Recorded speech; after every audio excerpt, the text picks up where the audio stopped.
Okay, we're live. Good morning. Good morning, everybody. Welcome again. Welcome guests to this meeting, which is the Public Services Scrutiny Committee. I'm going to go straight into item number 1, which is apologies for absence. And we have Councillor Rourke. Councillor Rourke is being substituted by Councillor Sue Riley. Thank you for coming in last minute, Sue, for that. That's really good of you. And then we're going to move on to declarations of interest. Have we got any declarations of interest? No. As and when? None from... No? Penny? No? Nobody else? No? Fantastic. Right, Brill. So we've got a public open forum. We haven't got any representation. There's no submissions from the public. Although it is available online, I should remind anybody that's looking into, they can forward those kind of questions or asked to attend as well in person. They're more than welcome. This is a public meeting. Right, so going into, first of all, we're going to go into hate crime in Monmouthshire. So we requested the Chief Inspector to come in, John Davis, to come in today to give us some overview, really, or some broader understanding of hate crime in Monmouthshire. This is a topic that this committee has discussed in detail already, and we're very curious and interested in that subject. Unfortunately, the Chief Constable can't be with us today, so we've got, and I don't know the Mr. Williams' title here. I don't know what title. What is he? Do we know? I think he's Inspector, because I always get their title wrong. I demote them every time, don't I? Have you noticed that? And then they're worried particularly after the cross-examination, that they've lost their job or they've been moved. It's not intentional. It's not a strategic kind of thing to undermine them or whatever. But anyway, he is our witness today. So could we invite him into? Is he in? Yeah. Yes. Oh, you're in already. Hi. Good morning. Morning, all. Can you just confirm you can hear me all right? Yeah, you're fine. Yeah, sorry, I'm in the force control room this morning, one of my other duties. So if I do have to go, I'll just have to offer my apologies very quickly, if that's okay. Yeah. So your question, sir, then was around hate crime in Monmouthshire. Is that correct? That's correct. Yeah. So what we'd forwarded on some questions. So you've got some. You should have some of those questions in advance. If you haven't got them, don't worry. They're not too scary, really. And then really what we wanted to get is some kind of statistical kind of breakdown of hate crime. That was missing prior. So, we wanted a kind of broader explanation and possibly some kind of comparables, really. The committee have met earlier to discuss some of the questions before, so they're not scripted, but they're preset kind of questions. And then after the committee have asked any questions, I've asked them, the cabinet member and certainly Danielle to, if she wishes, ask some questions as well, if so. And then that's it pretty much. So the floor is yours. If you want to give us your synopsis, breakdown of what the situation is. Well, ultimately, I haven't had sight of those questions, I'm sorry. So if somebody could send them to me now, I'll get them sorted by the end of the meeting, hopefully, with the statistical breakdown, I should say. But I can give you a general overview of hate crime in the Monmouthshire area and how we actually deal with that on a daily basis. That being said, they're not daily occurrences. The levels of hate crime within the Monmouthshire area are relatively low. Obviously, any incident of hate crime is too many, as we'd all agree. However, looking at it across the force, the Gwent Police force perspective, it is lower than in other areas of the East local policing area where we cover within Monmouthshire and Newport boroughs. If I can give you some sort of context on how we actually deal with our when reports do come in. Gwent Police operate a daily briefing document which is generated every 24 hours, and there's a specific section within that document which relates specifically to hate crime, which ensures that early engagement, early action, and hopefully early resolution to those aspects. We have dedicated hate crime officers within force, which every log that is flagged as a hate crime incident, or even a hate incident, I should say. It doesn't necessarily have to be a criminal matter, but any incident which falls under that banner, are flagged to those specialist officers, and they manage that engagement from that point then. If it is a criminal matter, then an officer is allocated to investigate that, and they will maintain that sort of investigatory oversight with the support of that specialist hate crime officer from that point. As I said, if you could forward me those preset questions now, then I should be able to give you some statistical breakdown by the end of the meeting. However, from an overarching perspective, hate crime is managed well from my perspective within force. We do have clear oversight of it, and we have specialist officers who are able to support those officers in case who deal with those criminal matters and investigate them. Okay, thank you. So as chair, I'm going to start off, and then if that's all right, because I'm the chair, right? So how many, broadly speaking, how many kind of, would you say, hate crimes will you have on average a year? What, just for the members of the public, could you define what hate crime is and how you deal with different hate crimes differently? And then obviously the skill set of the officers you've got. How many officers have you got? So for example, I could give you a comparable of, say, Gloucestershire. Then they've got one, as far as I'm aware, one designated, I'm not sure if she's full-time officer, dealing with hate crime. How many specific officers deal with hate crime, and how broad is the training? Is every single officer trained to deal with hate crime, to identify what hate crime is, and those broader aspects? So sorry to repeat, obviously breaking down what you think hate crime is. This is obviously a question because it's a public meeting.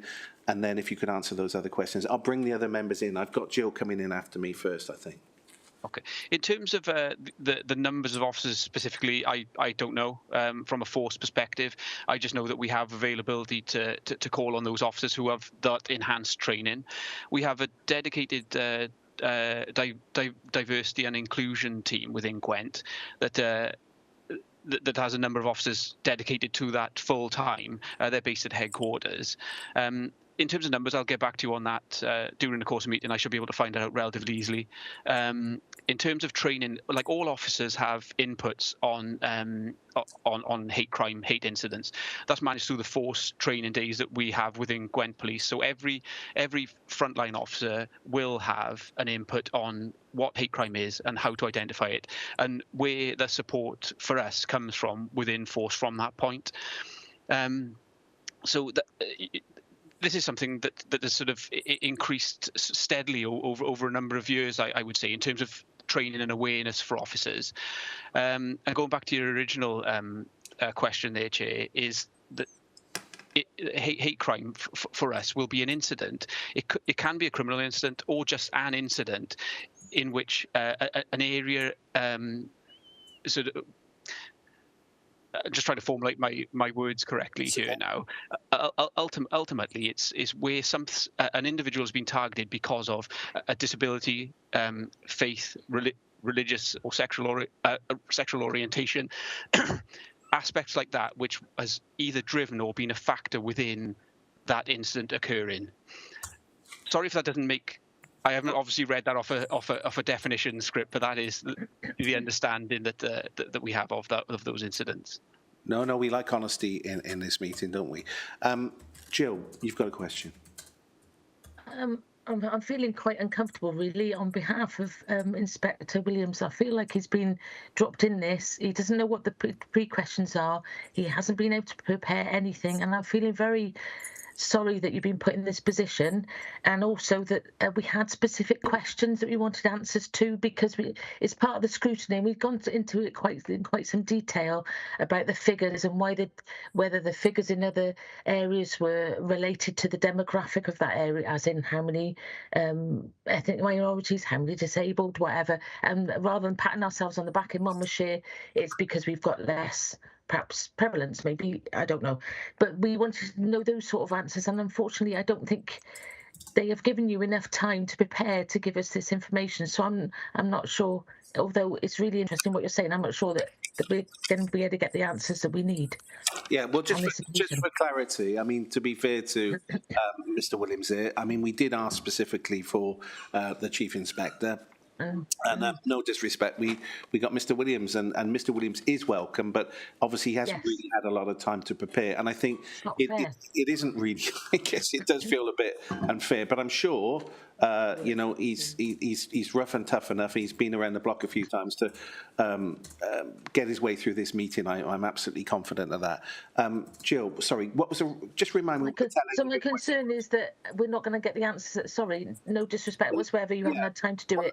I tell you what, let's get answers to our questions. Let's give him a chance and see if he can make a fist of it. Yeah. Well, one of the questions was how are the figures related to the particular demographic of a particular area, please? Yeah, thank you. I have the list of questions here now, Chair. Cool. So I could potentially just do a bit of work on this now, and then if the questions for me could come towards the end of the meeting, I should be able to come back with you with some more information. Or does that not sit well within the structure of your meeting? Well, I guess what we're doing is we're not making up as we go along. We have specific questions, and if this is something you can't give us, then by all means say that you haven't got information, and we'll just tick that off. You know, that's absolutely right. If you haven't got the information, that's fair enough. We don't want to put you in a necessary difficult position. So. Okay, so I've got point one here is how we can involve the conversation around increasing awareness, specifically around schools.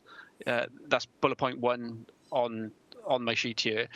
So ultimately, we have schools lane officers who are allocated specifically to schools. They undertake a specific training package around schools policing, dealing with young persons. And yeah, so hate crime would be part of their training package. What are we doing with schools to ensure that they are reporting it? We have that direct link with the schools liaison officer, who the teachers are able to call on directly, who can report those aspects back to us. So that school SLOs, as we call them, a proven tool in ensuring adequate reporting from the school's perspective to the police. Okay. Right. Go on. So I was going to say then the second point is significant underreporting of hate crime, in my opinion. I think that all crime is underreported ultimately, and I think that we're doing as much as we can in terms of enabling more reporting of crime through various reporting mechanisms. Our social media reporting mechanism has shown an increase in conversations with people who I think potentially may not have reported aspects previously if just traditional sort of telephony reporting was only available. That being said, what I can only say is if general crime is underreported, then I'd say that certain aspects of hate crime would be underreported also. So you think to help Jill really with this, so you think it's not significantly more underreported than general crime, you just think it's a broader trend? In my opinion, that is the case. Yes, I'd say that just statistically, if that is the case, then I would say that it would fall in line with that. Yeah, that's. But in my opinion, that is the case. I haven't noticed anything significant from hate crime specifically, which would say that it's been underreported. However, I think that work is being done, and further work does need to be done in terms of our wider engagement. And I think that when that is increased, I think that people will generally feel more comfortable in reporting matters that are affecting them. Okay. Questions? Any other questions then? Jan, did you have a question? No? Penny, I know you had a question. No? No, he's kind of answered it. Okay. Sorry, I'd also like to point out that we're having a workshop, of course, in a couple of weeks' time. In a couple of months' time, perhaps, and more detail can be given then, can't it? Well, absolutely. So what Hazel's obviously banged me a note over to say, look, if you feel that it's necessary, and I would request that you possibly might want to do this. So if there's any kind of thing that you haven't provided, and we've asked us, you can always obviously send us an email and update us. But I think we will go back to the chief constable. I'll get those titles right eventually, and ask him again to attend. Maybe not now, but at another future stage. Sue, you had a kind of question as well, didn't you? No?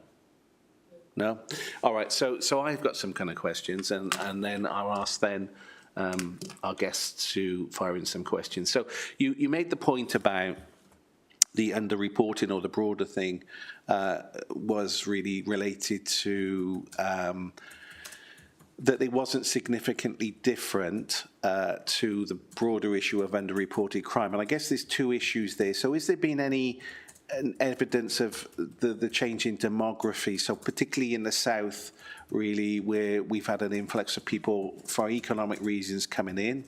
Also then post-Brexit, then obviously identifying EU citizens and obviously registered themselves as settled status or having settled status.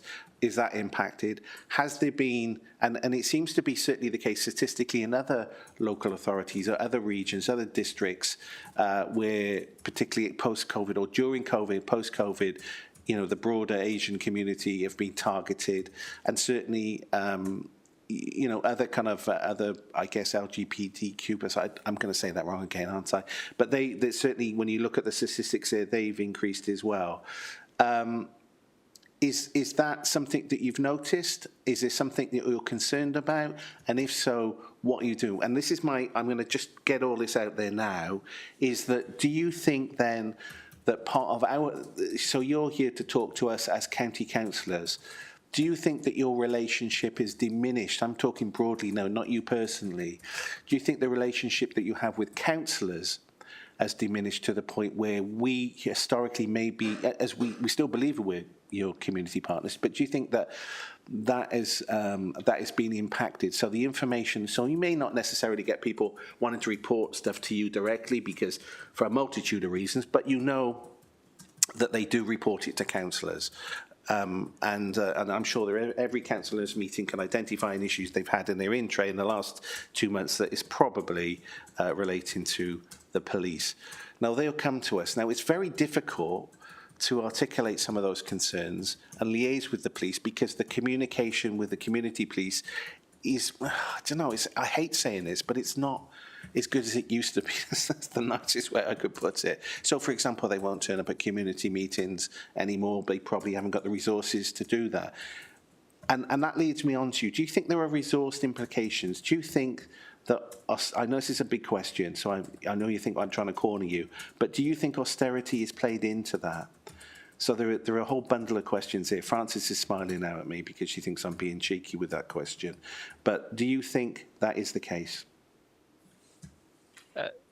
Well, if I try and take those in order that I understood them, in terms of any specific demographic or group that have been targeted post Brexit, in terms of maybe sort of immigration, etc. There's nothing that I've been aware of or seen in any significant quantity around any targeted groups from that perspective. You know, there have been a number of people who have moved into the area, into the Monmouthshire, the wider Monmouthshire area, but I think the relationship generally is very good.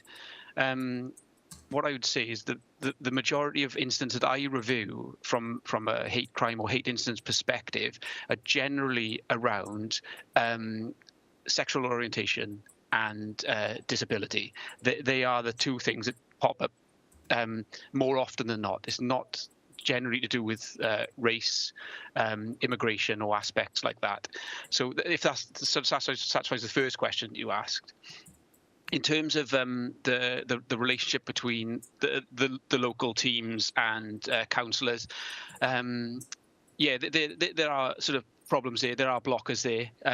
What we're working on at the moment is having a total refresh of the ward areas and who has responsibility for what. Now, we've had significant staff changes within the Monmouthshire area from a policing perspective. I've been in post for a number of months now, having taken over from Inspector Nicky Hughes and then Andy Boucher, who was there for a short time. But it appears that I'm here to stay for a period of time. There's no suggestion that I'm moving anywhere else. And what I think there are problems in Monmouthshire, and logistical issues are real. I'm not going to pretend that they're not. There's only a number of us who work in the area, and there's a huge area to cover with a significant number of councillors, particularly community councils. So we are trying to sort of readdress that balance and how people are allocated to each ward area and how they update the councillors from that perspective. What I would say though is that when we have had issues, we've in my opinion, we've dealt with them sort of swiftly, and we've had a very good relationship with a number of the councillors. You'll all probably be aware of issues in Caldicot last summer. That was a problem. That problem didn't happen overnight. That problem had been simmering for years, I would say, and I feel that we dealt with that robustly. We conducted a number of action days, a number of arrests were taken. We removed some real problematic individuals from the area at that point, and the issues have reduced. So what I would say is, if there's significant problems, we are dealing with them well. That being said, the engagement can and will be better. And I think once we have 2 sergeants in post now who are again hired to stay, and they'll be able to manage our relationship more effectively. Ultimately, I am aware that people do report incidents to yourselves, which then come to the police third hand. That is problematic as well. If it's specific incidents which the public are reluctant to speak with us directly about, we'll speak with you. Obviously, we get that report third hand. Investigatory wise, that is a blocker, because if we can't have that conversation with that person at that point, then the investigation can be difficult. However, we'd much rather know about it than not, so we can take some mitigation from that point there then and then. So what I would say is that if you do get information, please pass it to us, because it still offers our opportunity to either for that engagement or to put mitigation in place for whatever the problem is. Sorry, you've answered that beautifully, but with the exception of the resource implications, do you think that the funding, I'm cornering you now, but do you think that that austerity really has impacted on the overall service that you provided, and how that feeds into those kind of questions? What's your view on it? In terms of wider resourcing for policing, how austerity has impacted us, that's obviously, as you probably know, it's above my level, and it's not something that I would really sort of be willing to hang my hat on or discuss in an open forum. But what I would say is that we have good officers in the Monmouthshire Neighbourhood Policing team now. We have some fantastic officers. We have excellent supervision, and I'm really confident that going forward we have enough resources to deal with the problems that can and will be risen at some point, because we have quality officers there. There's recruitment which is ongoing now, which we will get a percentage of in the Monmouthshire area. So I'm happier where we are now, and moving into the next 12 months, I'm confident that we will have better engagement with yourselves and the public from a wider perspective, and we have the capacity and capability to deal with things effectively. So I am happier moving forward now. Okay, so we've got some guests here. We've obviously got the cabinet member, and we've also got Danielle and Rebecca as well, and we've got Jill. Oh, we've got Joe. Jan's got I do apologise, Jan. Before we move into that, you've got a question, haven't you? I do apologise. And Francis, I do apologise too. Didn't pick that up. So we've got Jan. So I think Francis was before me. All right. So we've got Francis, we've got Jan, and then we've got Sue. They're on a roll. Yeah, and then we've got even the officers want to have a go now. So, sorry. So we, Francis, if you wouldn't mind. I was just going to say, I think I was behind Jan and Jill. Actually, I was only just put my hand up. Yeah, so I'm gonna. Sorry, we've got. Sorry, Hazel now. We've got a raised hands function in the chat bar. We use it for every other meeting, so I'm not quite sure why nobody's using it today. But it's in the chat, okay? Okay, sorry, Hazel. So I'm going to go with. Right, so I'm going to go. So who would like to go first? I know you're all very polite. Jill, come on, Jill. Jill likes to go first, don't you? You go. I've been already. Let somebody else talk, and I'll come back if they're not covered. Thank you. All right, Francis, come on. It's Jan next. Jan. Can't unmute myself now. A couple of things really, which I don't know what the established. You mentioned austerity, and I just thought it might be helpful to for Ewan to tell us what the establishment of Gwent Police is at the present time. I was just going to say, actually, because I was a member of Gwyn Police Authority from 2007, and actually the force back in 2007 had significant changes to its establishment and operated, gosh, I don't know if anybody would remember this, it's called the Staying Ahead programme. And that effectively, and if you've still got a Staying Ahead programme, that effectively managed quite a significant drop in officer numbers way before what we know as austerity, which has obviously had an impact on all the other public services. But I think it's helpful to remember that the police changes to policing numbers well predated what we call austerity measures, if you like. So by at least, 3 or 4 years. And that, at the time, I think the establishment was around 1,500 officers. Now, I know that there was quite a significant decrease in the establishment, but that may be back up to about 1,350 now. I'm not sure. But I was just going to say it'd be helpful to know what the establishment is. But I think there's been quite a lot of change in respect of the demands on officer time and where crime has, I suppose, focused and changed over the years. So it isn't just a case of perhaps having less resources. I think there's a whole range of, types of crimes that have become a thing that weren't really before then, things like cybercrime, things like human trafficking, things like, and many of the areas, specialist areas that obviously we're talking about hate crime, which is obviously a really important area, but matters such as domestic abuse and sexual violence, not that they weren't a thing before, but there's been much more resource, I suppose, and knowledge, awareness of those matters. So I just wanted to mention that point, but I thought it might be helpful. I'm right in this, aren't I? Unless you haven't changed role, have you, in the past, few weeks, Ioan? But Ioan is the inspector responsible for Monmouthshire, is my understanding. So hopefully all members know Ioan. I just thought I'd mention that. Thank you, Chair. Brilliant. No, thank you for that contribution, Francis. Jan. Thank you. I just wanted to ask Ioan, my ward is Goitrevara. We're part of the USC group. Yeah. We don't get much crime out our way. It's not very exciting, I don't think. But there's something I do notice. I wonder how much officers monitor the village Facebooks. There are Facebook pages for Goitrevara. In fact, we've got 2 there. There's one for Little Mill. There's one for Llanover.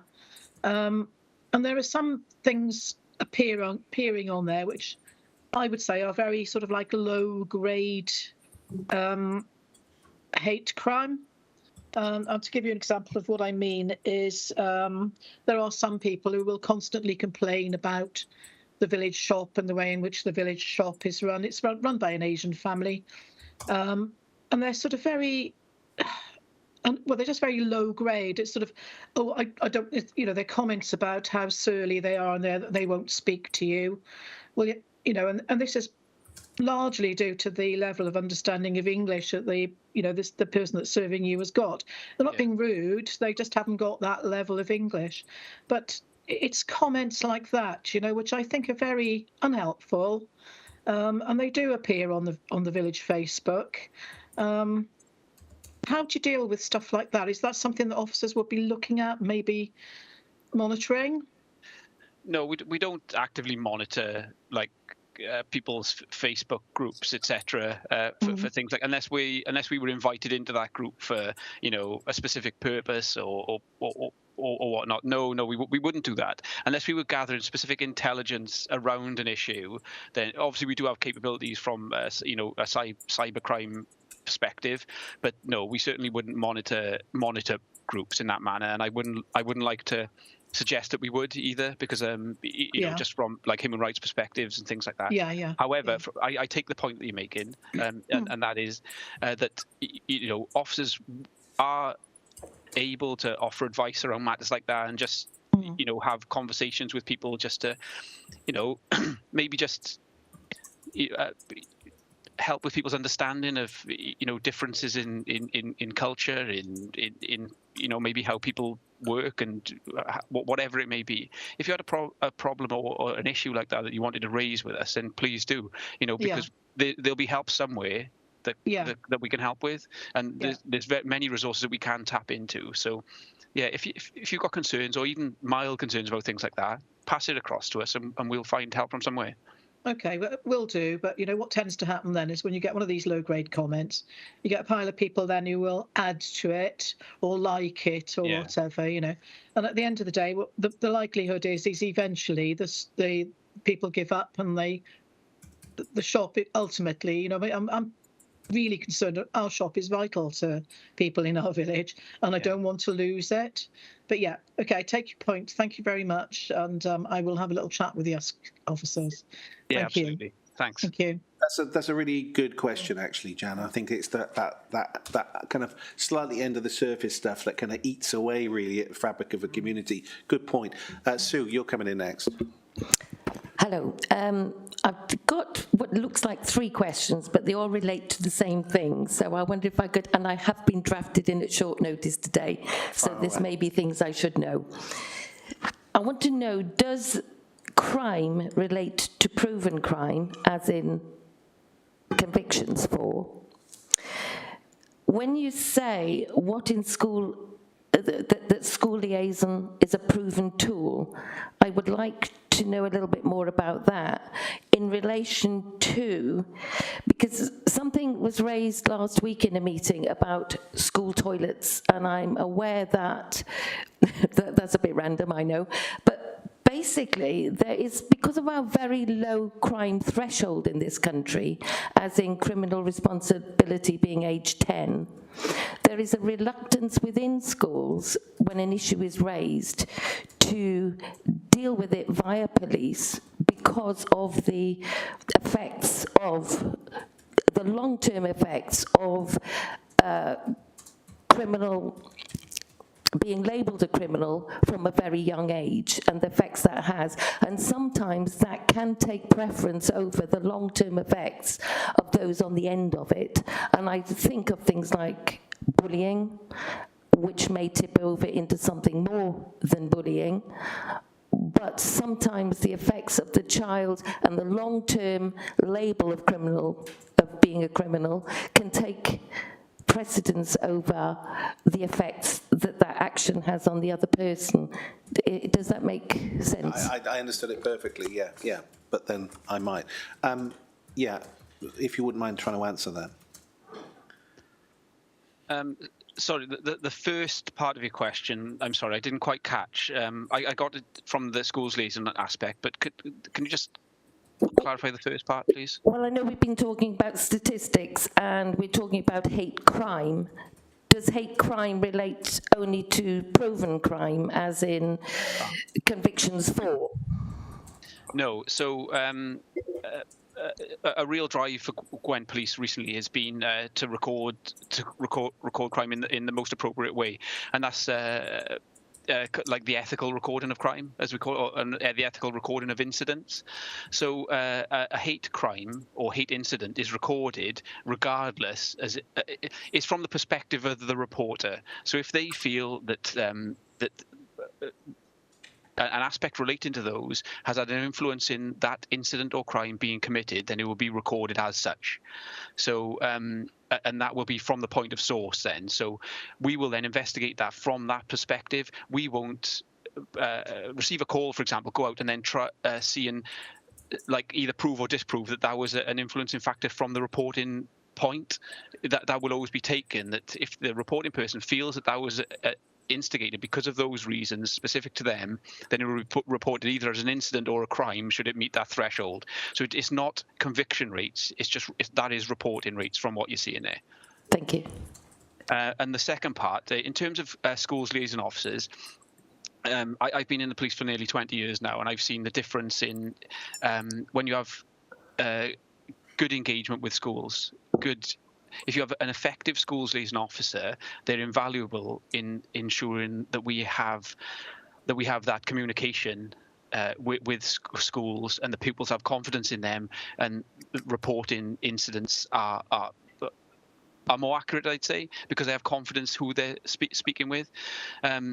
What I would say is that there's probably a lot of incidents that wouldn't be reported if we didn't have schools liaison officers in post, because either the pupils or the teachers wouldn't make that step to report it directly to the police from there. So, in my opinion, schools liaison officers are invaluable in ensuring that confidence and that ability to report in issues and crime from the school's perspective. In terms of like criminalising young people, I totally understand well, I assume I understand your point and your question there. You know, my view on it is I don't want young people to be criminalised unnecessarily. Absolutely not. And we all know that sometimes people, make mistakes when they're young. They make bad choices, and depending on the threshold of what that is, then a reasonable approach has to be taken. We have the youth offending service, who obviously support us and have officers seconded to them, and they pick up all lower level issues with young people. There's a grading structure in terms of offending type and severity, which means that some things can't be dealt with in that manner. For example, if a robbery with significant violence, that would generally go to a court setting. It'd be a prosecution matter. However, lower level offences will be dealt with by the OS team and community resolutions very often. So they won't be criminal matters which will be recorded against that person for their lifetime, which obviously more serious offences would be. So I think that now we do have a common sense approach when dealing with young people, and I think that's absolutely right. But that being said, we do have the ability to escalate things should the offender be so severe or so so vast in quantity that it's unable to sit within that community resolution arena. So on the back of Sue's question, if I may, on that community resolution aspect of what you were just saying there, the threshold then, what would, if you could just try and give us an example of what would reach that threshold where you would become involved. So if it, for example, it was bullying, but it was aggravated by, say, racist language, and that was being dealt with, would it have to be persistent? Because I've had to deal as a counsellor with this, where, one of a constituent who was not in my locality, but had a grandchild who was being racially bullied at school, and it was persistent, and it simply just didn't go away, and she was frustrated, and in the end, she ended up going to the Argus. In fact, she ended up going to a professional footballer. The boy himself was who was the victim of that, was also a footballer, and it took really, I guess, the exposure in public for it to be dealt with properly. Do you think we're past that, though? I felt that when she kind of went through the whole process of trying to contact the school and her frustrations because of, effectively not really doing much about it, and it was, I believe, it was aggravated. Do you think we're more informed now that, so when it comes to that resolution, and as you say, no one really wants to see a child really kind of life really hampered indefinitely by unnecessarily kind of bringing a conviction in court. Do you think now we're at a point now where we've got that balance? I think you probably did say yes, but is that your broader understanding that we are better at it? Yeah. You're better. I think so. I think that we do have a common sense approach to a lot of the issues that are raised. However, what I will say is that I've never worked in that arena specifically, but I do know that they work on a gravity score matrix, as they call it. My understanding is that anything that's sort of racially aggravated or hate crime matter won't generally sit within that arena. Yeah. However, that's being said, again, a common sense approach to that should and usually is taken from my experience. Okay. Because yes, so I I can't give you a specific sort of answer because I'm not. No, no, I don't know the gravity scoring matrix off the top of my head. But what I would say is that for me, it does seem like a common sense approach, and it does seem fit for purpose at the moment. And there is scrutiny around it from, the decisions that are made are checked and tested. So. I haven't been reported back any issues from people being unhappy with what has actually happened as a result of one of those panels. How many school liaison officers do we have? And we got Sue coming in after me. Yes, we've got 2 at the moment allocated to Monmouthshire. 2. Yeah. And they cover how many schools? We have 32 schools. And is that regionally based, and one in the south, one in the north, right? Yeah, but they have responsibility for those, yes. That being said, there is a wider pool of schools liaison officers that do, any abstractions can be covered from a central pool. Okay. And when you say school liaison officer, is that just a add-on? I know it sounds a rather crude way of putting it, but would that be another responsibility that an officer would take on? Or is that... No, that's their full-time function, and they're specifically trained to deal with that, to do that role. Lovely. Thank you. Sue, you want to come back? I just wanted to come back on that common sense approach, and I am concerned. I do like a common sense approach, but is that a way of circumventing a national issue that we simply have a threshold of criminal responsibility that is too low, too young? Well, that's what it is, and that's the guidelines that we work to. I'm sorry, so if it changes, then we will change our policies. Lovely, thank you, Penny. I'd just like to add that safeguarding officers, Monmouthshire safeguarding officers also work with school liaison officers, so that so they work hand in glove, and that's very helpful as well. But I'd also like to point out the YOS team. Are exceptional, and they do intervention and prevention programs working alongside the police, probation services and all the other services involved. So I was just wondering if we could perhaps invite a member of the YOS team to come to the workshop that we're going to have, Hazel. I think we could Would do that. Be Yeah. all right? Yeah, thank you, Penny. On that, Right. This is an opportunity now to invite in Danielle. If you've got any questions, Danielle. No, right now, he's just answered any questions we had. Okay, sorry, Jill wants to come back in as well. Sorry, Jill. Thank you. I just wanted to say that schools liaison officers are really useful when they are working on a case that you're involved in. Brilliant. You mentioned Inspector Sexual Orientation and Disability, the only 2 areas of hate crime in Monmouthshire, and I guess that's because of our low cultural diversity in Monmouthshire. I've got a couple of questions. I know that the involvement, you're saying that they're going to increase the involvement in community councils. That'd be really welcome if you could, people could start coming to our community councils, please, because we want to help. And then you referred to the issues with Caldecott, and it's all gone quiet. And really, we want to be helping you and the other services to stop anything recurring. So the long term, we really want to stop that. I don't know whether it was hate crimes particularly, but it was a lot of crimes, wasn't there?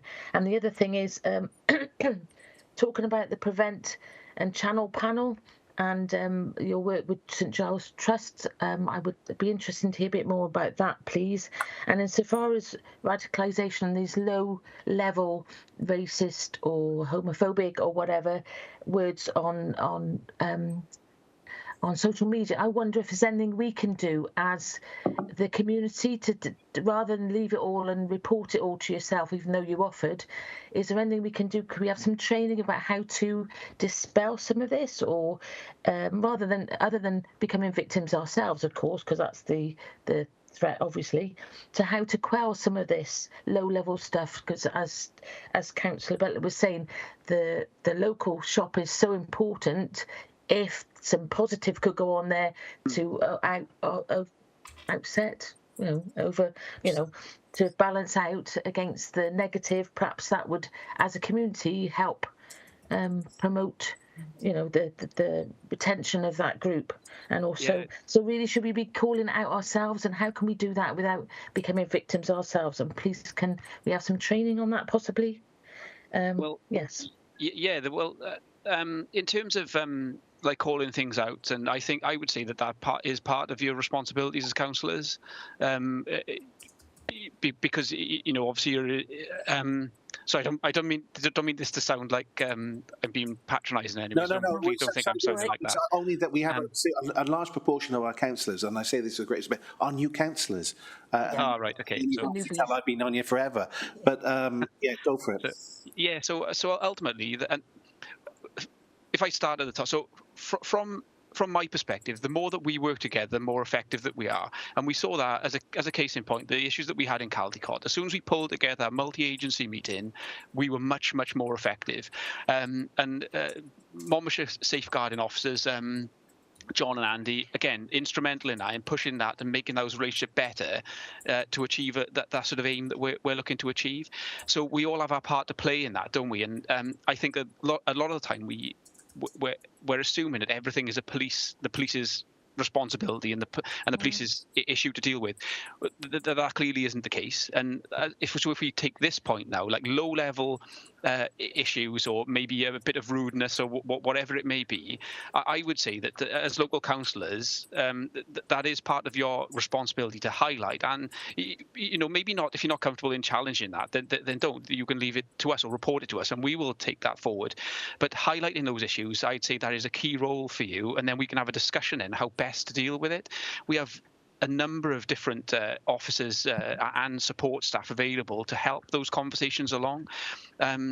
Leslie, who works in police headquarters, she leads our diversity and inclusion team, and she has a multitude of resources available and excellent relationships within the community with community leaders from certain areas who are able to make those conversations happen and make them effective. So I would say any issues that you've got, if we have a conversation about it, then we'll come to the right sort of right action to deal with that matter.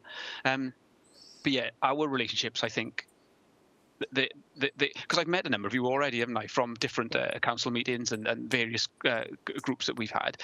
And the most effective we will ever be is if we work well together as a team, because you know things that I don't, and I know a couple of things that you might not, and I've got relationships that you don't have, and vice versa. And when it all comes together, I think we are really effective. Absolutely. Thank you very much. Yeah, thank you. Are there any other questions? No?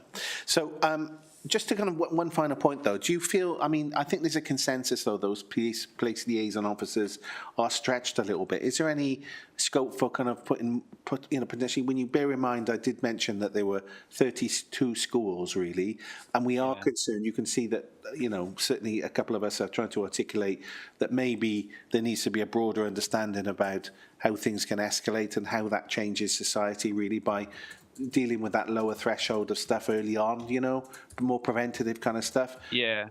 Because the liaison officer isn't just there to effectively deal with something that potentially needs to be crimed. It's about education in school as well, isn't it? So I just wonder whether or not there was scope to look at maybe more resources, whether or not we could cooperate with you. I don't know, the officers will tell me there's no money again, but whether or not we could assist you on that front at all. Maybe it's something we could talk about in the future, really, or you could think about and come back to us.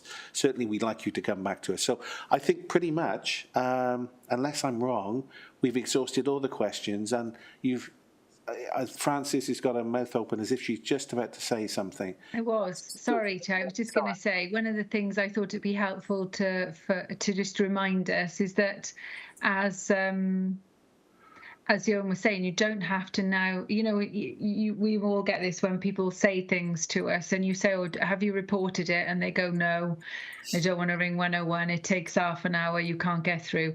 But of course, they don't just have to report through 101 now. You can report online through social media channels. And I was thinking that it would be helpful if Johan could send through just a reminder for all members about what that is, so we can share that with people when they're saying to us, I just had someone this morning, and you're like, have you reported it? No. Well, then what I could, very limited what I can do about it, even more limited what the police can do about it if you don't actually report it. So part of our role is obviously trying to encourage people to report things that are actually police matters. And I suppose if we can offer people multiple ways of doing that, then then hopefully. So I just wondered that would be really helpful if you could do that. Send something through to Hazel, Johan, or whatever, or remind us all. You've got our email addresses. Yeah, so what I hope to do over the next few weeks is we've had a bit of a shuffle around with staff. A number of our CSOs have left to become full police officers, so that's sort of, we're waiting for the next intake to come through. So what we're looking to do there is to refresh all of those engagement pieces with the local councils. And that'll be the monthly newsletter, which will have the updated contact details of everybody on there then. What I can do is attach a social media sort of reporting links to those things. And then potentially that could be sent through from yourselves then to people who may want or need it, just to sort of enhance that engagement piece. Yeah, that would be good. Brilliant. Yeah, that would be good. But in the meantime, if you could just let us have that just through an email from yourself or via Hazel or whatever's the easiest route. Thank you. Thank you, Francis. I mean, so effectively, we're going to have a workshop, not now, obviously, but in the future, really. So we're going to look at this topic. You're more than welcome. We'll give you notice as well. Maybe you'd like to come along, and then we can discuss maybe some of the extending this. But we still. So I think you've done an amazing job. Sorry, Jan wants to come in again. Jill, even. Sorry. I beg your pardon, I'm sorry. Insofar as anonymity and people not wanting to use those channels that Francis was just mentioning, I've had some conversations, I think it was with yourself, Inspector, and others, that if we could be that focal point of just information gathering rather than some people are scared to not scared, but concerned about contacting the police and have got agreement, so long as it's not a crime or something that has to go directly to the police, but if we're information gathering, they can come through ourselves and we can keep their names, and you say, well, Jill Bond is, a resident has said this, so we can be that focal point and we can be that funnel for you. That's great, because as I said earlier, we'd much rather know about anything than not. So however that gets reported, we can manage that from there then. But yeah, absolutely. And if you could use the ward manager for your area as a point of contact there, then yeah, that information will be assessed. And if it has to sit as intelligence information, then so be it. But yeah, it can be kept anonymous. So yeah, I'm absolutely fine with that. Yeah, the only thing I'm worried about that is holding data then that Jill's effectively, and Jill is a very proactive counsellor, a very good counsellor, being a community counsellor for some years. I guess my concern is then that suddenly you've turned us into vigilantes, and then we're trying to solve crime really, which is not really. I just worried about it. That's all. Listen, so because you're not highlighting yourselves as people who are going to deal with matters in that way. You're a conduit to reporting information to the police. Lovely. If people don't want to do it themselves. Don't. I was looking for clarity on that. The other point is so you've done, to be fair, Inspector, you've done an amazing job really coming up. Really, I don't know. What did they tell you this morning, last night? I'm not entirely sure where they told you to front up really for the Chief Constable. So maybe, if there's a position in the future, maybe you might want to apply for that. But listen, and certainly, I would encourage you to do that. But the point is that we haven't got the data. We still haven't got the hard data on hate crime. And that's something that we want for us to feel kind of reassured, really, that, as you say, that you're on top of your game there and you're responding to all of the concerns of our communities, really. The other point is, as well, the person that seems to have this data is someone called Leslie. So we don't know who Leslie is, do we? Leslie Wood. Wood, so Leslie Wood works in the Equality and Diversity team in Gwent Police. She actually lives in Monmouthshire.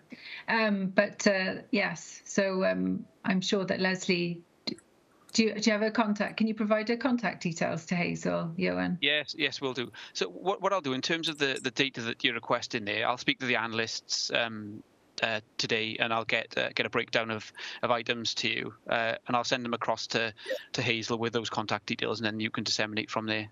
I know you're probably busy, but can I be cheeky and ask to have them by, I don't know, within a fortnight? Is that all right? Because to be fair, we've asked for that data now on 2 occasions, and that hasn't been forthcoming. So, look, brilliant. Look, thank you, Inspector, for coming along at short notice. You did an amazing job at fronting up. So, and even I have to notice, they've been very quiet, those people walking behind you. Normally when you hear people chat, so well done on that front. Thank you very much. If I can just say to the local councillors, thanks for your support over the last 6 months or so.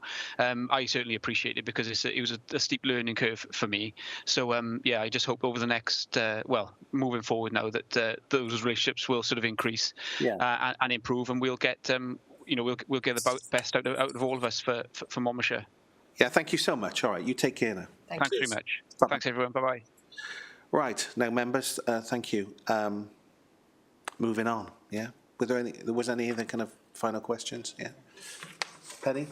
No, that's we're done. Good. Right, moving on to the agenda then. So we've moved on from hate crime, which is number 4 on the agenda. Number 5 on the agenda is to invite then St Giles to discuss, St Giles Trust to discuss the support work that they do with young people within our communities, specifically on county lines. And what we have here, our 2 guests today are Danielle and Rebecca. So I'm going to hand it over to them. So you're very welcome. The floor is yours.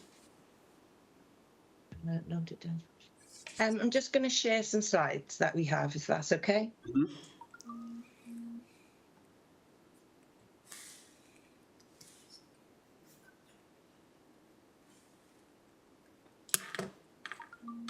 Can you see them? Yeah. Yeah, okay. Okay, we'll start with introduction. So I'm Rebecca Miller, team lead for all community projects in Wales. And I'm Danielle. I'm the former senior caseworker on the Serious Organised Crime and Serious Youth Violence project. So, St Giles, who are we? We're a national charity. We've been operating for 60 years and 10 years in Wales. We use expertise and real life and lived experience to empower people who may have been held back by poverty or been exploited, abused, dealing with addictions or mental health, or been caught up in the criminal justice. What we do in Wales, we have a children and families project who operate in Swansea and the Cardiff area. That includes an embedded school mentor. Women's services, we empower women to gain employment, training, and to reduce homelessness. We have the peer advice programme where we train our clients up to a level of learning advice and guidance qualification. We have an Ministry of Justice project, which includes finance, benefit and debt, and personal well-being. And then we have our community projects. So in Wales, we have Swansea, we got serious youth violence work and the children and families. In Cardiff, we have the embedded mentor, aspiring champions, children and families worker, and a county lines in Cymru worker, who is also based in the custody suite down in Cardiff Bay. In Gwent, we got a serious youth violence worker and county lines workers. And we also run sessions in schools for girls' empowerment and knife crime and county lines. So the referrals that come in for the young people in the Gwent area, the Serious Organised Crime and Serious Youth Violence project, come in for people who are involved or at risk of being involved of county lines, knife crime and gangs. So the referrals come in from social services, police, youth offending services and schools. And we also have a self-referral route, which is mainly used by parents who are concerned for their children. So the Serious Organised Crime and Serious Youth Violence project that covers Gwent consists of 2 caseworkers, a senior caseworker and a facilitator. And the 2 caseworkers have a one-to-one caseload of 15 young people and work with young people on a one-to-one basis, providing advice and guidance and delivering a range of interventions depending on the young person's need. The senior caseworker has a one-to-one caseload of 10 young people and also facilitates knife crime awareness and county lines awareness in schools across Gwent. All caseworkers attend multidisciplinary meetings with all statutory services to advocate and to safeguard the young people. So our interventions, these are all the different types of interventions we do with young people. Depending on what the young person is referred for and what information our caseworkers gather during initial assessments with the young person, an action plan is created to address the young person's needs. So we will engage the young people in activities to break down barriers and build trust, especially with statutory services. And most importantly, we use our lived experience to have real and frank conversations about the risks and consequences of engaging in street activities. So with our school deliveries, we deliver two types of school deliveries. So one is in partnership with Fearless, who is the Youth Crime Stoppers. The senior caseworker delivers county lines and knife crime awareness in schools across Gwent. Then we have the girls' empowerment sessions. These also are across Gwent, and the caseworkers will deliver this presentation to empower young women and advise and guide on a range of different issues, for example, healthy relationships and how to keep themselves safe from sexual and criminal exploitation. So these next three slides we have taken from the school deliveries, just to give you an overview and a little bit of information of the information we give the young children while we're doing the school deliveries. So this is about the grooming line, which uses images from well-known TV series like Top Boy, so we can relate to the young people. And it gives the young people an insight into the techniques older people use to groom young people and the stages they're at. And then we have some other slides, which is just about the realities and consequences of being involved in something like county lines, or just any of the drug dealing that's associated in these areas. So we just give them some risks to their health and some images that are really quite shocking about some of the trap houses and that have been pictured from all over the UK. It's not just Monmouth. And then also some more risks, realities and consequences about gangs, family members and serious injury, which are all possible consequences of living that lifestyle. So over half of our staff at St Giles have lived experience, such as being in prison, addiction, being a looked after child, and much more. So they can really relate to the young people and the experiences they've gone through. And our caseworkers use their lived experience to advise and guide these young people and give them first-hand accounts of the possible consequences they could face if they don't change their lifestyle. So I've added in a historic case study. So this 15-year-old boy was referred by Gwent Police for support with substance misuse and concerns around child criminal exploitation. He was involved with an older man who was linked to a county lines operation and local drug dealers. So the client was not engaging in education or training, had multiple missing person reports and pending burglary charges. He was also involved in organised fights between opposing gangs. Over 4 months, the caseworker worked with client A and used their lived experience of county lines, serious youth violence and addiction to talk to him about the risks and consequences of his lifestyle. They discussed the realities and myths of street life, including prison, and they also worked on his education he told the caseworker that he was very anxious in big classes and felt unheard, which was something nobody ever listened to him about. So the caseworker contacted school and they agreed to take him back on a trial basis with smaller classes and a reduced timetable. At first, client A was still smoking cannabis and associating with older people. He began attending school every day and even stopped smoking cannabis. He started playing rugby and going to the gym and is no longer associated with his old acquaintances. He became positive about his future and wanted to make something of his life. Since quitting cannabis, Client A has been more open to working with other services, including social services. Although he initially refused to engage with a social worker, he is now working with one. And the caseworker facilitated this introduction between the two and helped the social worker with tips on how to engage Client A. In conclusion, working with Client A was challenging, but over time he was able to turn his life around. The caseworker's work with the young person on education, drug use and engagement with other services allowed him to see the possibilities of a different life. It is crucial to continue working with young people to prevent them from falling into negative habits and lifestyles. So just some feedback here. So the top feedback is just from a social service, from social services about a young person, something that they told her about the work they've done with St. Giles. And then the bottom bit of feedback is parents' feedback from the case study that I just read out. Sorry. So I'll just read it to you now for people who are listening. So the St. Giles caseworker is the first caseworker that was able to connect with my son. She built trust with him and gave him advice and guidance on many different things, such as county lines, drugs, and done work around his friendships and his drug use. The caseworker encouraged my son to go back to school to gain his GCSEs and get back into sports, which he is now in a local rugby team and attending the gym regularly.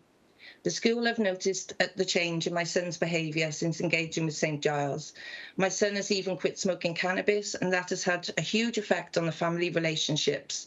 The fact that the caseworker could share her lived experience with us as a family really made my son see the possible consequences his behaviour could have in his life, and this helped more than anything towards my son turning his life around. That's all from us, so if you have any questions. Oh, thank you for that. That's really interesting, and it's particularly it's interesting to know really that you're all basically so well informed. Have we got any questions really from the floor? Sorry, Penny? Yeah. Well, Penny's going to start. So Penny. Sorry, thank you, Daniel. That was really interesting. I just wondered about the funding of St. Giles. How is it funded? You know, on a national level, but also on a local level. How does Monmouthshire contribute? Funding comes in through a lot of avenues, to be honest. The Gwent service is actually funded by the Police Crime Commissioner. Right. Well, everything is funded by the Police Crime Commissioner in Gwent except for the girls' empowerment. Okay. That is funded, I want to believe, by Newport Council, and then we got a top-up of funding to deliver it across Gwent from another source, which comes from our core funding from head office. In the South Wales area, we've got funding from Children in Need, again, FPU, some of the contracts that we got, like I mentioned earlier, the Ministry of Justice contracts. But we do go for small pots of money from businesses and things like that. But we have a fundraising team in Central London head office. Thank you. That's really interesting. I was interested about the charity aspect, you know, the fundraising aspect. So you don't do it on a local basis, you do it on a London basis. No, we've got fundraising team members down here as well, but the main team is up in London. But we do have our own development manager in Wales. Great, okay. And we do try to resource anything locally as well, you know, and have our own little fundraising events and things like that. Okay, I'll look out for it. Thank you. Yeah, me too. Yeah, brilliant. Thank you. Have we got any other questions? Sue? Hello, thank you for that.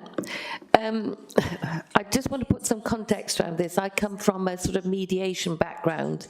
I've worked in victim offender mediation, family mediation and community mediation, the ethos of which is to try and get a greater understanding of how the victim or the person, how people feel by the action they're experiencing. Do you think we do enough of that, whether it's within the curriculum or whatever? Because if you are doing girls' empowerment sessions, would it be more, if I always come from the point of view of I cannot make everybody nice, but if we did more more work in getting people to understand, maybe parents of children, about how they get a greater respect, that their children acting with greater respect. Do you think we do enough on that level? There's always more that can be done on that level, but St Giles don't just deliver our sessions to young people, we also deliver them to professionals. So we deliver them to parents, teachers, and also we deliver to police officers as well. So we make sure that we give the information to everybody who needs it. But yeah, obviously there's always more that can be done. Thank you. I think we've got Jill up next, Jill Bond, Councillor Bond. Thank you very much. Great presentation. Thank you. And thank you for the brilliant work you do. Absolutely crucial. I can see how important it is to people. I wonder how many that you've worked with in Monmouthshire, and you've got any examples, not obviously confidentiality, you won't be able to give us names, obviously, but if there's any examples in Monmouthshire and how many people you've helped there. And wonder, similar to what Councillor Riley was just saying about the root cause. So what you're helping people in their state today, but I'm a psychotherapist, so obviously I'm interested in why they've got to the feelings of attachment or whatever. So really, is there any links to counselling? I wonder, and then also the conversation you just had as well.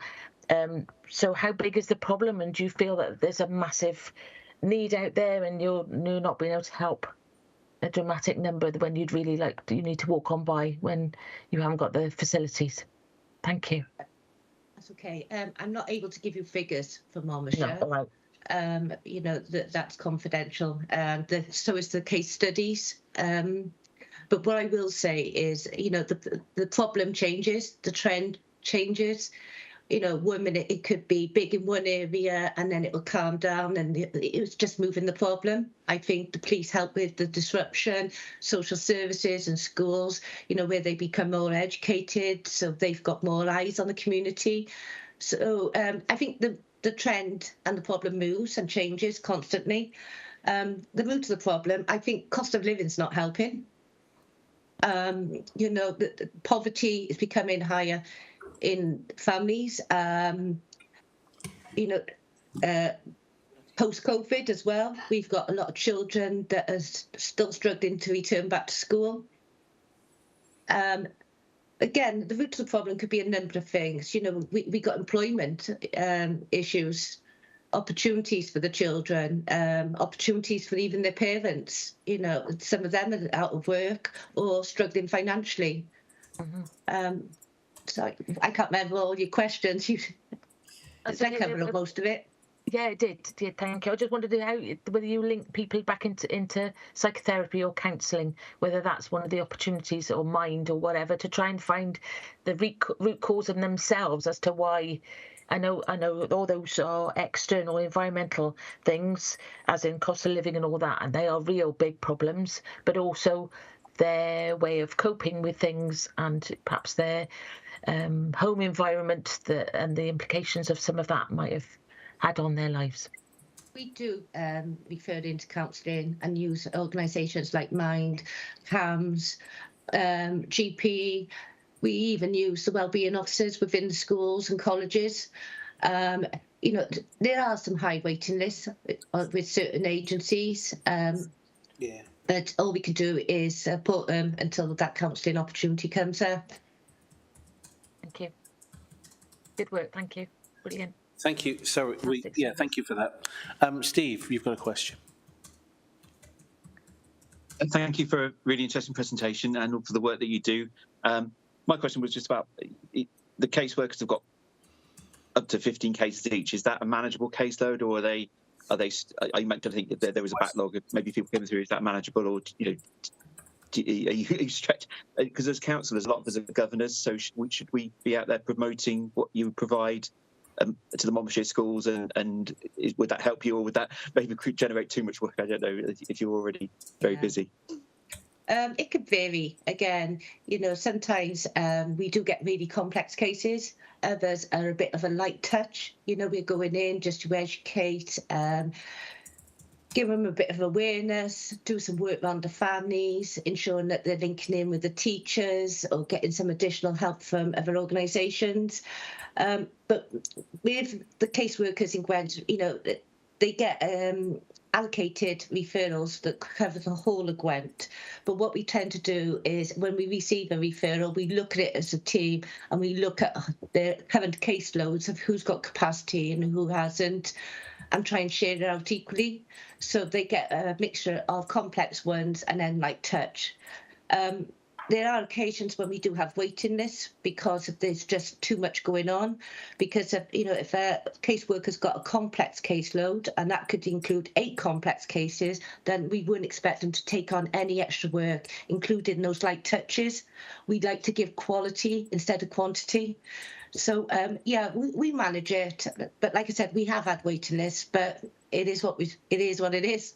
We can only do what we can. Like I said, it is about quality. We have delivered to quite a few schools in the Gwent area, but more letting more schools know that we're available through yourselves, that would be great as well. Thank you so much. Thank you. Jan. Thank you, Chair, and thank you, St Giles Trust. Excellent presentation. I really enjoyed it. I've learnt a lot. I'm very interested to note that you encourage self-referral by young people. My question really is I should explain that I have worked in pupil referral. I've worked in home tutoring with a number of local authorities in the Gwent area, in fact, probably all of them.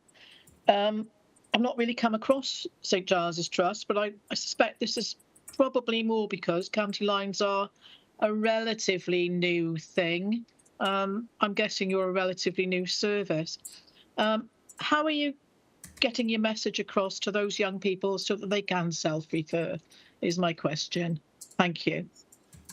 We use the opportunity in schools, to be honest. We also attend youth clubs and any other event. There's been football events in the summer. Okay. There's been music events. So we try and get up there and network as much as we can. We do have self-referrals come in. Some very rarely children. But occasionally the children will approach the caseworker after the school session or a youth club session. But we get mainly self-referrals from parents. Yeah. So how are you reaching out to them? They just, I think they're just using web search, to be honest. Okay. Yeah, we're on YouTube and things like that. Yeah. Very difficult, isn't it? Yeah. I appreciate how difficult it is. Yeah. Right. Thank you. Okay. Thank you. Did you have any supplementaries there, Jan? No. I mean, now that I'm aware of you, obviously I can now promote you. But it's just raising that awareness level, talking to as many people as possible, isn't it? Indeed. Thank you. Penny wanted to come back in. Hi, I just want to say it's so easy to pigeonhole where your clientele come from, where your clients come from, and to say it's a certain part of the social structure and it's, poverty only. But county lines in particular, it goes across the board, doesn't it? Across the strata.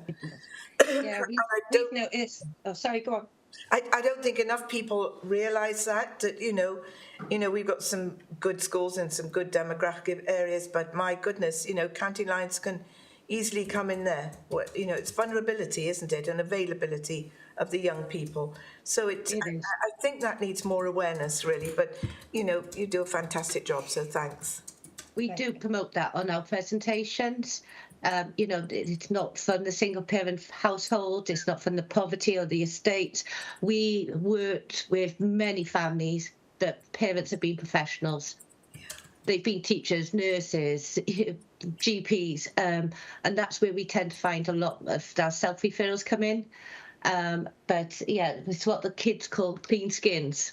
Yeah, so kids used to be targeted to have vulnerabilities like being on benefits, wanting to belong and things like that. But now the people who are involved in this crime know that these kids are more noticeable now. So now they're using kids who have professional families, who don't have social worker involvement, and it's easier for them to move them around because there's no other services watching them. So it shifts, and it's like different trends that happen all the time, but they're always looking for ways around it. So there's less eyes on their operation.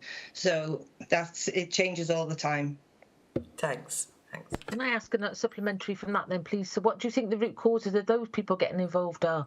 Just money, is it? Social media, glamorization, these TV shows, these music videos, all glamorizing this criminal lifestyle. And I think people want to belong. Like some children could have professional parents who are out working all the time and don't have nobody at home monitoring them, and they want to belong to something, so they're easily targeted. They start liking pictures on social media, and then these people know that and they entice them in by messages. Do you want to make some money, or do you want to be involved? And they're just grabbed through social media and things like that. So the demographics are always changing. Wow. I mean, it's like, to be honest with you, we've had a number of witnesses here, but this is what makes it real for us. And I found this really, really interesting, and I'm glad that you're going to come back again to us. I did have some specific questions, though, around county lines, and of course, if there's any kind of element of what I'm saying that compromises, or I'm sure you'll steer us away from that. So I don't want specific kind of detail. It's just around the amount. Not so much about data, really. It's about then dealing with the kind of the online presence of county lines. So obviously, in the south, we're in close proximity to, I guess, where we're semi-urban in the south. We're kind of in close proximity to, say, Newport and Bristol. I wondered if there was. I guess what I'm trying to get at is that I know from an economic perspective, there's more transient in the economy because of the Severn Bridge tolls dropping down. I just wondered really whether this is a kind of, if you like, an economy that's effectively illegal and under the counter, whether or not you've been busier since the bridge toll is dropped. Has there been more kind of illegal economic activity? And have you noticed then that there's a greater sophistication in the way that these gangs operate, particularly with younger children? I read I mentioned earlier, there was an article, I think it was in the Mirror, about a 14-year-old boy that had access to a gun and so on and so forth. And whilst I'm not specifically asking for detail, obviously my ward in particular is right on the edge of the county. I'm within, I guess, 8 miles of Cribbs Causeway, which is effectively on the fringes of Bristol. You're into Filton, and so on and so forth after that.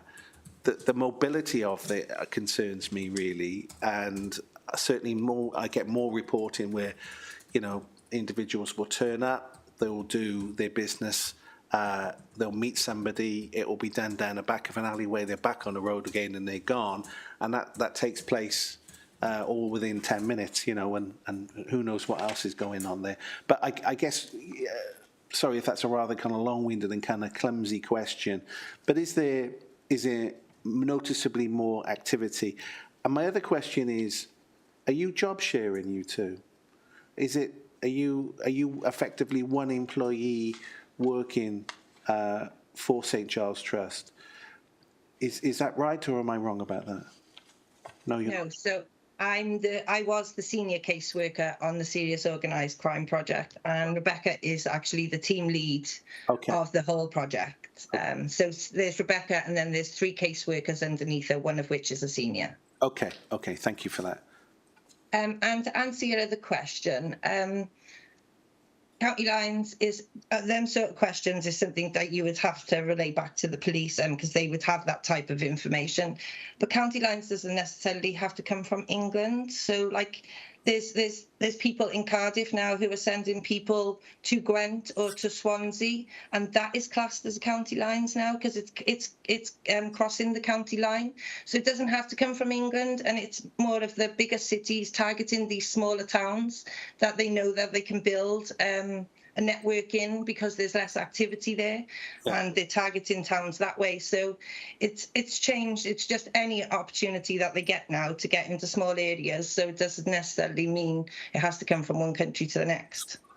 I think the advantage we've got is because we've got caseworkers in Gwent, we've got caseworkers in Cardiff, Swansea.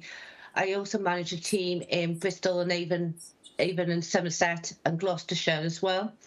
So when we see the movement and these young people are being exploited and moved around different counties, or we find that they're being relocated by social services into a different residential home or care home, we're able to have that seamless handover and seamless information between our teams.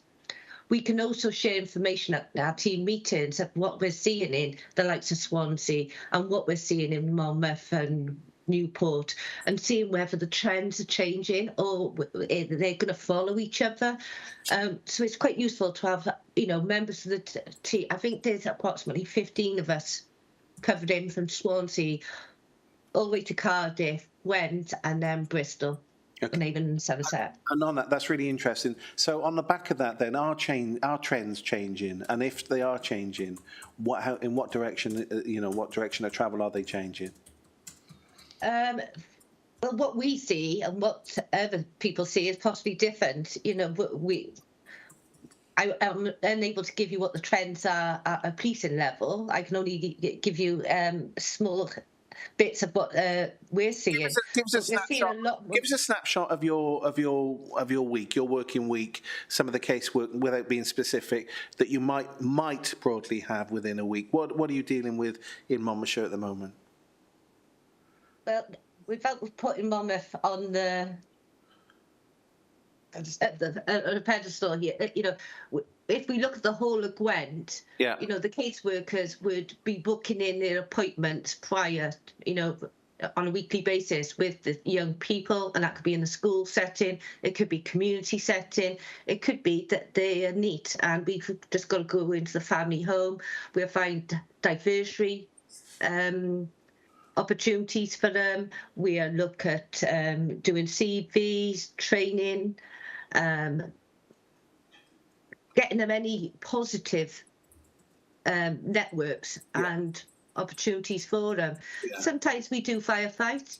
We've got we get a phone call to say from a mum or a social worker saying that one of them's been arrested or one of them is missing, and we do what we can as a multi-agency member with the other services to try and relocate or ensure that child is safe. Yeah, and how do you kind of draw that fine line between, say, people might approach you because you're experienced people, you have a broader understanding, you probably have more, I guess, I hate this word, but more organic kind of approach to understanding these issues. And obviously you can win trust easier. How do you liaise with people and communicate with families?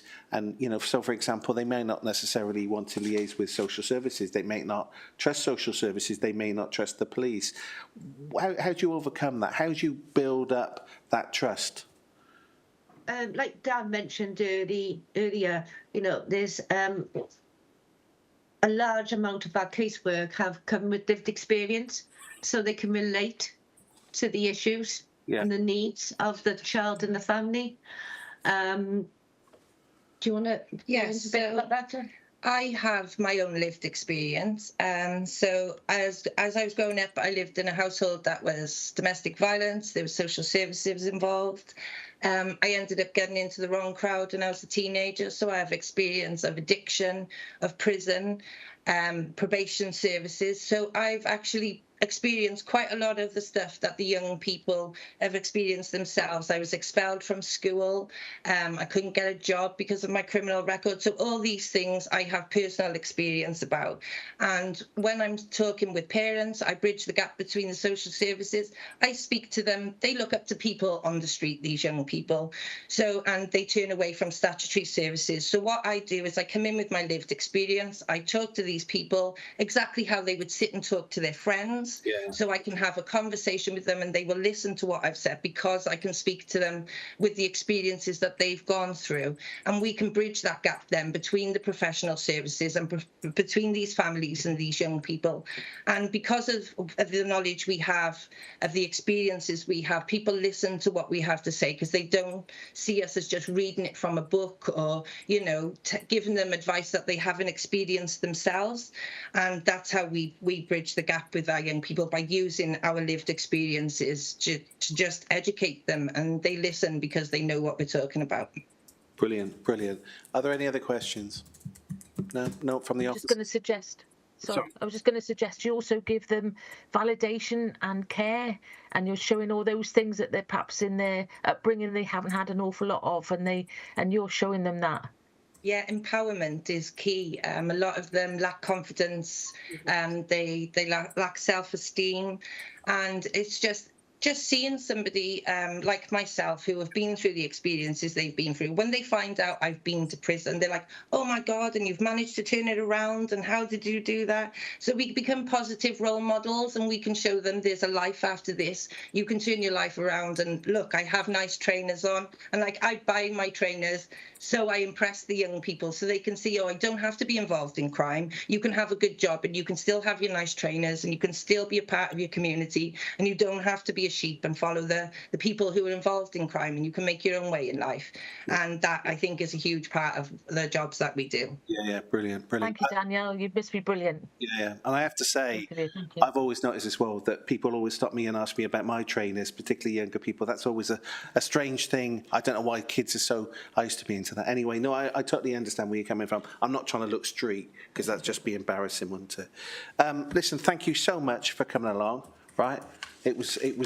I think it's lit us up really, as far as kind of our interest is concerned as committee, and I can speak kind of confidently for all the committee. And you're coming back to us, I think, in the next month or two to do a workshop, which we really look forward to going forward. So really, thank you for coming along and making contact with us and explaining the roles that you have. It's extremely impressive, and this is the kind of stuff you know, I guess it reminds us why we do this stuff. Really, is to try and work and cooperate with you and try and understand what you do and help you.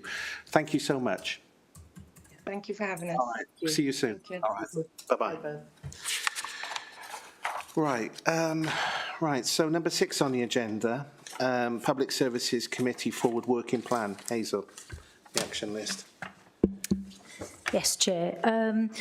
We've discussed in the pre-meeting that probably one of the things you'd want to take from the discussion on county lines is that you would like to have a workshop, all elected members invited, probably hosted by Sue's committee rather than this committee, but that you'd like to invite St Giles Trust and the police to that workshop. I've got key contacts for the police. As we've sort of discussed some of the detail, it's more appropriate that we discuss in a meeting that isn't a public meeting. And I think members are keen from what I've heard so far to get a deeper understanding of some of the issues, particularly in Monmouthshire and across Gwent, and we could do that best by not discussing it in a public meeting. So if you're happy, Chair, that I take that forward and add that to the action list. Yeah. The action list that appears on the agenda, those actions have been followed up. You'll be aware that we wrote to the leader after our meeting on the 1st of March, conveying our thoughts on the wellbeing assessment. So that's been taken forward. I don't know if at the same time, Chair, you want to just go through the work programme.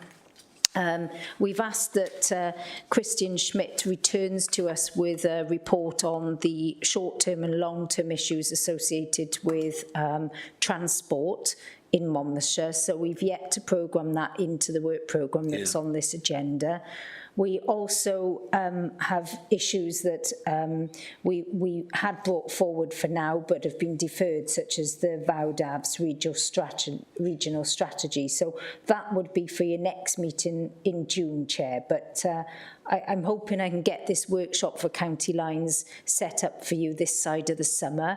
And I think from your first item, from hate crime, it sounds like you're wanting a sort of workshop perhaps with Leslie Woods to go through some of the information and the responsibilities perhaps that you have as members and how you could assist the police. So I can set that up this side of summer too. Sorry to interject there. The only thing I'm concerned about is that those stats are or potentially kind of is public information. And I think the broader discussion around about, you know, I don't want to get into conflict with the officers or upset the apple cart, is that, I mean, all we're really asking for are kind of hard facts. We're not asking for specific details. And I think that's part of what this committee does is, and most committees, is analyse statistical evidence, and then that feeds back into our future approaches to whatever, you know, how we're investing our money or providing services, or our overall scrutiny. So I'm not entirely sure, Hazel, sorry to contradict you, that the workshop should be the only way of discussing some of the statistical analysis that might come out of the stats. Does that make sense? Yeah, that makes sense, Chair. I mean, so just trying to sort of get a feeling of your outcome of the first topic. I think you wanted the statistical information fed back to you, so you've given 2 weeks to for the police to get that information to you, so that's fine. But I think you asked for a workshop separately to we did, with Leslie, so two outcomes really from that topic. So I mean, if you're happy as a committee, I can set that workshop up this side of the summer so that we're not going into the autumn. So that'll be one workshop for your committee, and then Sue's committee has already agreed that they'll host the other workshop, which is on county lines. So, so yeah, that'll be 2 workshops before July, if you're okay with that, and all members to be invited to both, because I think it's, you know, it's subjects that interest more than just this committee. Is that the consensus of the members? Yeah, I just take it from that. Yeah, absolutely. Yeah, thank you, Hazel, for that. Yeah. So, next on the agenda, we've covered that, right, is obviously the Cabinet's and Council's work programme. Hazel? Yeah, that's for information, for noting, Chair, if there's anything you want to bring up there. I think the only other thing that we wanted to update the committee on, which isn't sort of a standing item, but we could do so under the work programme, is that both of you attended the regional scrutiny for the Gwent Wellbeing Assessment. So at your meeting on the 1st of March, you fed back your views on the wellbeing assessment and the plan, and that was communicated to the leader via a letter, which you will have had sight of. So following that, the other Gwent councils, some of them decided to scrutinise it also, and then it went to the regional joint scrutiny committee, and the chair and the vice chair of this committee sit on that regional committee.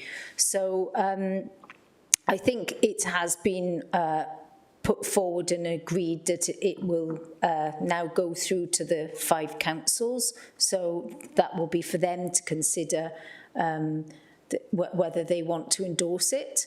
But the other item on the agenda was that they had a workshop after the meeting to talk about some of the governance of the Joint Scrutiny Committee, because it's a new entity. So there was a short workshop, about 40 minutes, I guess, where the members of the Joint Scrutiny Committee talked about how often they'll meet, where they'll meet, whether they'll rotate chairing across authorities, whether they will have meetings in person in different sort of authorities, and they talked about some of their governance arrangements. So a report will be brought back to that Joint Scrutiny Committee for them to agree at the next meeting. That's all I was going to say on it, Chair, unless you want to say anything else. All right. Hazel's going to probably slightly worried that I'm going to say too much for now, but obviously I thought there was mild controversy about the format of the meeting, in as much as the business, not all the business, but certainly the business of selecting the chair in a workshop, I thought was a little bit odd. But they pursued it anyway, and the consensus was then that in alphabetical order, those local authorities would host then the chair on an annual basis. So it's a bit like, I don't know, the European Commission used to be, sorry to bring that up, but it wasn't as controversial as the European Commission, although it could have been. But I guess that's the that was the consensus. That's what's happening. So I don't know in how many years' time we will get to chair that committee, but. I'm only glad, really, that all the local authorities have now properly scrutinised that piece of work. Really, there was some interesting interjections from Gavo. Former councillor Peter Farley was there. He made some interesting comments, really, which I agreed with entirely. I think that was the consensus, really. But other than that, it was. I think it was at the end of it. It probably was a productive meeting, and that's all I've got to say on it. Anything else, Hazel? No, that's it. Right. So moving on then. Item 8: minutes of the previous meeting held on the 1st of March. Is everybody agreed that those minutes are accurate? Jan? Jill? Can I have some consensus from you, or are you... Can I just come in? Yeah. I can't see the minutes in front of me at the moment. Unfortunately, I wasn't able to attend that meeting. I just wanted to check that my apologies are recorded. Okay. And obviously, I can't agree whether they are, because I was not happening. Jill? Yeah, they're accurate. Is that consensus? Yeah? Okay, brilliant. Yeah. Right, noted. Thank you, Malcolm. And then obviously to note then item 9, moving on, to note the date and the time of the next meeting, which is going to be the 19th of June 2023. Is everybody available then? Yeah?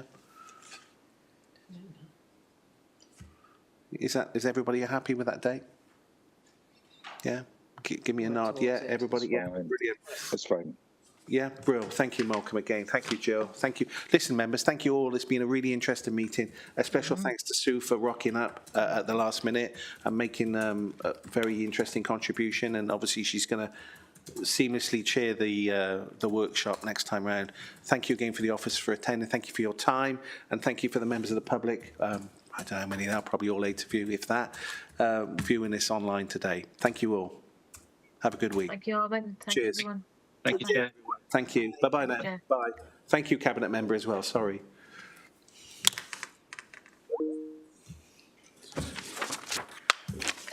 Just to confirm, Chair, Yeah. the Cabinet members don't have a standing